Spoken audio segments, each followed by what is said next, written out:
روز سه‌شنبه در کنار شهر قندهار گروه تعیینات خاص ارتش افغانستان زیر آتش طالبان یک افسر پلیس را که در دوام 2 روز تنها با آشوبگران سلاح به دست مقاومت میکرد نجات دادند. این افسر احمد شاه نام دارد.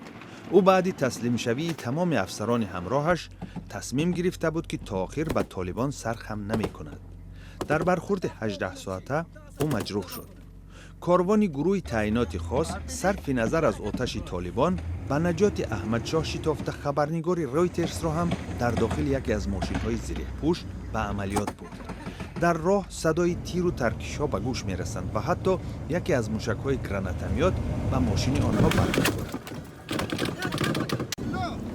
3 ماشین زره پوش اول تخریب می‌شوند ولی کاروان حرکتش را متوقف نمی‌کند و احمد شاه را از مکان درگیری بیرون می‌آورد. ما 15 نفر بودیم. همه افسران به غیر از من تسلیم شدند. من به خودم گفتم که نباید سرخم کنم. تا زمانی که در دست سلاح دارم تسلیم نمی‌شوم.